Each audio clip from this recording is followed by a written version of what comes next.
I spent my time in a quaint little import store a stone's throw from Piccadilly Circus in the heart of London. I wasn't looking for anything, just looking at the curiosities on display. "Hello, Michael." I heard a familiar female voice softly call out a name I hadn't been addressed by in a long time. I turned and found myself staring into the brown eyes that still made my heart race. It's amazing the gamut of feelings that can sweep over you in a split second. I felt a flutter in my chest, surprise, confusion, a desire to embrace this woman, and finally cold bitterness. I stared at her for what seemed like about 10 minutes, but probably less than 10 seconds. "Hi, Gretchen, what a surprise." I went back to watching, not really wanting to engage in conversation with her, but knowing full well that there was no avoiding it. Gretchen, I knew, would never leave things alone. "Do you have a few minutes to chat? I'll let you buy the girl some coffee and we can talk," Gretchen offered teasingly. "I don't think so, Gretchen. I have time, but I'm not sure we have anything to talk about," I stated emphatically. I didn't want to be polite to the woman who'd ruined my life. I knew she would persevere, but she would have to work for it. I heard a quiet sigh and then, "Please, Michael, I'd really like to talk to you and I'll get some coffee." I stared at her dumbly for a while and then gave up. "Okay, but call me Mike. I'm not called Michael anymore." She rolled her eyes slightly and said with a touch of arrogance, "I think I've earned the right to call you Michael if I want to." "Okay, Pookie, have it your way," I replied. She was visibly shocked that I was using the long, buried, affectionate address I used when we were together. On happier days, I would teasingly approach her from behind and hug and caress her. I always said in a whiny voice, "Come upstairs, Pookie, and give me some love. I'm needy, Pookie. I must have you. Please, Pookie, let's get naked." Invariably, she would shriek and giggling say, "Get away from me, you pervert. You won't get any love until I'm ready. Go take a cold shower, you booger." Often, these one-act plays would devolve into me playfully chasing her around the house or her spraying me with the kitchen sprayer. It was all fun, and we both loved it. Those were good times. She got very embarrassed and thought for a second. "You're right, Mike," she said softly and sadly. I was surprised by her reaction and sensed that there was much more behind this surrender than could be explained in words. She briskly approached the counter and spoke to the owner in a language I had no idea about. The short Asian woman behind the counter looked at me, nodded solemnly, and then bowed, inviting us into a small coffee bar at the back of the store. There were two small tables in front of the bar, surrounded by wicker chairs. We chose a table, sat down, and a smiling woman brought us two coffees. Without even thinking, Gretchen chose the chair facing the bar and the wall, while I went around the table and took the chair facing the door. Muscle memory doesn't forget.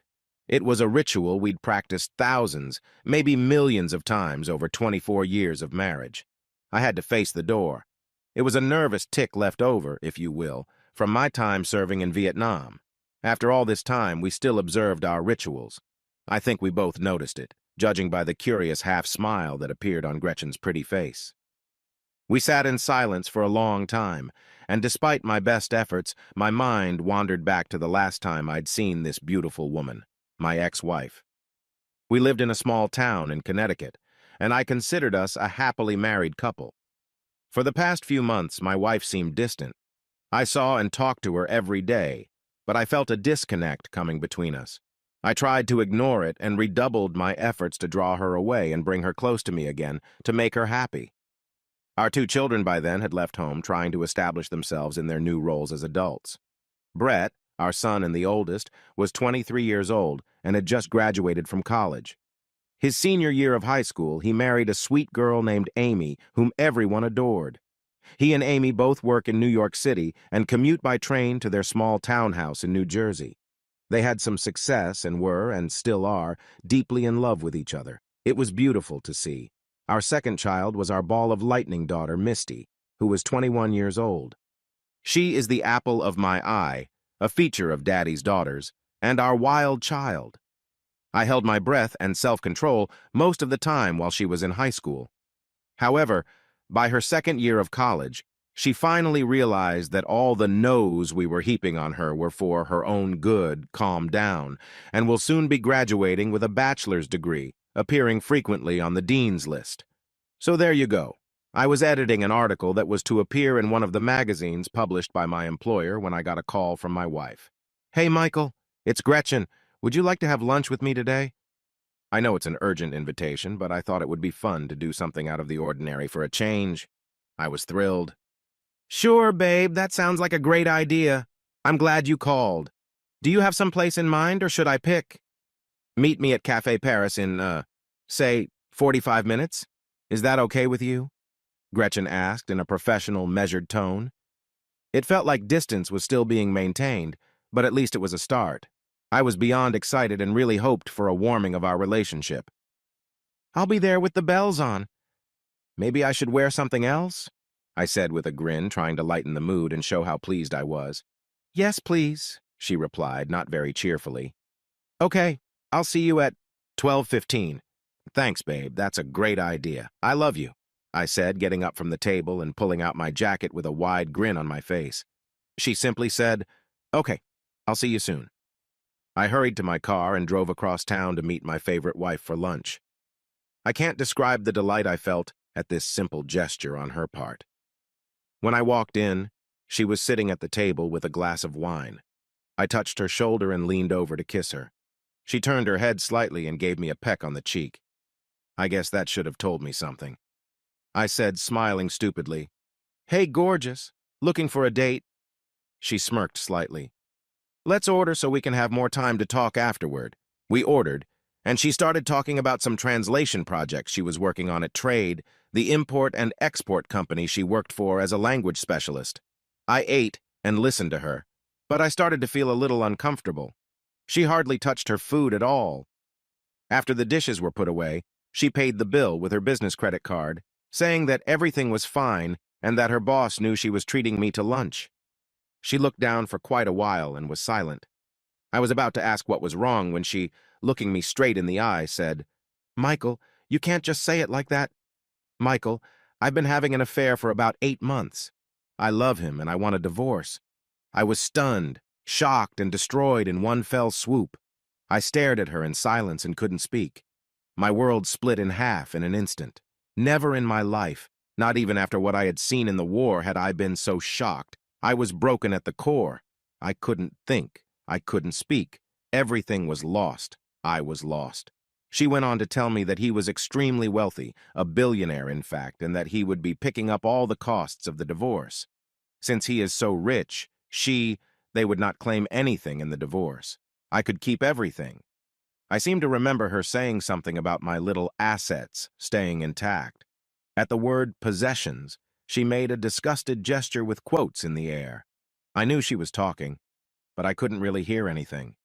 It was as if I was in a tunnel where I could see my wife's lips moving, but I couldn't hear a sound. All the words were like bells ringing my doom. Then she continued, "This is what I really want, Michael, and it's in our mutual interest if you don't fight back. Fighting it will only prolong the agony, but the result will be the same. I'm leaving for Europe with him tonight, and I won't be back." She did say won't be back. Anytime soon. At least not until the divorce is final. Please let it happen without interference. You have always had a vested interest in my happiness, and this is something that will make me very happy. I'll call the children when I'm settled in Paris. I'm not sure how they will take it, but you needn't worry about that. With those words, she got up and walked out of my life, and I was still sitting there, not believing what had happened. The kids, as it turned out, didn't take to it very well. They were as stunned and hurt as I was. She never called them, and I had to break the news to them myself. I was effectively accused of killing her and disposing of her body. The months following my wife's passing were horrible. My children and I fought fiercely, digging in our hearts about what we had done to make it happen and exchanging accusations. I was able to get the name and some information about Gretchen's beau from her office, unofficially. I then started searching the internet for any pictures or articles about him. Fortunately, I was able to find some photos of him with a radiant Gretchen in an embrace, taken after her departure, which finally disproved the suggestion that I had anything to do with her disappearance. Interestingly, she was not mentioned in any of the photos, even though several people were listed in the captions. Apparently, they were trying to keep their home life private. After about a year, I was able to get my new life together and began to take an interest in life again. During this time, I became friends with a few select, read disgruntled employees of Gretchen's former employer. I found out that senior executives not only knew about Gretchen's affair, but also provided cover for her. It seems that some of her beau's companies provided a lot of work and products for trade, so they thought it was in their best interest to make him happy. They even sent out memos to some employees advising them to keep things quiet and ignore what was going on. Gretchen's scheming took place on company time. Can you say lawsuit? Yes, I sued them. Now I'm living quite comfortably off them. I don't get my pound of flesh from Gretchen or her beau. Note. Part of our divorce agreement was that I would never reveal the identity of her beau. Blah, blah, blah. But I don't mind making the guilty party feel my pain. It's been 3+ years since our last lunch, and I found myself sitting at a communal table across from my favorite ex-wife. She still looked very beautiful. The best clothes, hair, and makeup that money could buy, but she had a tired, sad look. Those soulful brown eyes of hers, eyes that I'd always adored, told me nothing. She seemed to be dead inside. When she was happy or excited, those eyes would dance, flash, and sparkle with life. Today, the fire had gone out. Apparently, happiness was still eluding her. "You look good, Michael. Mike. Probably lost weight and got a little more muscular," she started the conversation. "Thank you," I said simply. This was her show. She wanted it, and she could pull it off. "I can't believe we actually ran into each other in London. What are the odds?" she continued. "Yeah, it's pretty hard to believe," I parried. "I've been doing a lot of translating in my new position, and I've even learned a couple of new languages," she continued to fish around for an opportune moment. "I've always been impressed by that about you. You're a very talented and beautiful woman." I finally opened up. She suddenly lowered her eyes and wept. "Thank you," she whispered. "I haven't been getting any recognition lately. I'm not sure anyone even knows I'm alive. I thought your husband was going to put you on display." "He never married me. I'm just a sex toy that can speak multiple languages. If he wants to make a good impression on someone, he takes me out to show them a good time and talk to them in their language. A 40-year-old American woman who can speak more than English, can show people around almost anywhere and is willing to get laid is, I think, rare." "I've become a valuable whore," she said sadly. "What? Why don't you leave? Get on the nearest plane and get the hell out of Dodge," I said hotly. "It's complicated. I live a very, very good life, but I'm being watched all the time. It would be very hard for me to leave. The only reason I can talk to you now is because we met by chance and I didn't leave the store. Also, Marika, the owner is a friend of mine and she kind of has my back if I need to hide for a while."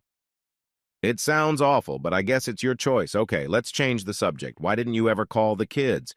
I had a really hard time convincing them that I didn't kill you or get rid of your body. They were really devastated that they never heard from you." I was now insisting on answers. She only seemed to sink further into sadness. I wasn't allowed to. I left that afternoon on a private jet, and access to my former life was completely cut off from me. As I said, I was constantly being watched. She suddenly leaned forward and looked directly at me. "Michael, I can't tell you how many nights I lay alone in a big house in an exotic place and wished I was still lying next to you in our home in Connecticut. God, I miss you and I miss us. I could feel myself reverting back to an old habit, fixing everything to make Gretchen happy. I saw myself being sucked back in and froze. Wait, wait, wait, wait, I said, raising my hands in surrender. "I can't fix your life for you. What's more, I will not fix your life. How dare you sit here and whine about your life? You did this. You chose this. A whole bunch of people I love dearly had to live and deal with the situation you created for them. It was not what they wanted or chose for themselves. Their lives were forever changed because of choices and decisions that you made without their consent or participation. I happened to run into you for the first time in 3 years, and it's already all about you. I'm already tired of it. You know you haven't asked about your kids yet? What kind of mother does that? For your information, you're a grandmother now. Brett and Amy have a cute little girl who's going to be 2 in a couple months. If you're interested, her name is Brianna Lynn. Your daughter Misty, remember her? She's planning on marrying a really nice guy named Trevor in about 6 months. She's still hoping you'll be at the wedding, but it's really hard when we have no address or way to contact you. Maybe I'll send an invitation here." I started hyperventilating and paused, but I was on a roll. All my pent-up anger and resentment was spilling out. As far as I was concerned, What did I do to deserve the kind of treatment you subjected me to? I loved you with everything I am and everything I had. You left me without even saying goodbye. Do you realize that you never once apologized for ruining my life? Don't sit here and whine. You ruined everything. You lost us. You lost me. Are you looking for a shoulder to cry on? You can't do that here. You killed that privilege 3 goddamn years ago in a little cafe in Connecticut. I was about to get up and leave, just like she did 3 years ago, when an angelic voice with a distinctly English accent broke into the fiery twilight. Mike, I sure as hell can't leave you alone for even 5 minutes without you chatting up some beautiful woman. I swear I should beat you half to death, she joked, trying to look angry, but her green eyes flashed with mischief. I was so engrossed in my rant that I didn't even notice Pamela walk in. I smiled warmly. Hi, baby. Pamela, I'd like you to meet Gretchen, my ex-wife. Gretchen, this is my friend, Pamela. Gretchen was still reeling from my verbal assault, and now she was face to face with her replacement. She was silent and struggling to keep her composure. Pamela simply held out her hand in the traditional friendly gesture and said, smiling, I'm very pleased to meet you, Gretchen. Mike has often mentioned you, but not very warmly, I'm afraid. I suppose I should thank you for letting that lusty fellow go and giving me a chance to get a hold of him. He can be quite a nuisance, but I am gradually accustoming him to the house. Pamela looked at me and smiled broadly. She stroked my shoulder fondly and continued, Mike, my crazy Yankee, I'm afraid we must be off if we are to catch the train to Ely. I'm sorry to interrupt you, but I'm worried about the time. I patted her leg. Don't worry, my sweetie, I'm just finishing up.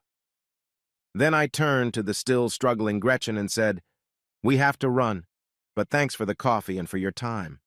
I'll tell the kids you say hi for me and tell them you said you love them, even though that's a bit of a lie.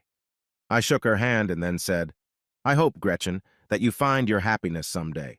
But I'm afraid you're looking in the wrong place. Thank you also for 23 good years. They were mostly happy years for me, and I really thank you for that. Goodbye, Gretchen. Gretchen continued to sit with the same shocked look as I had 3 long years ago. Pamela and I stepped out into the bustling life of London to meet the appointed train.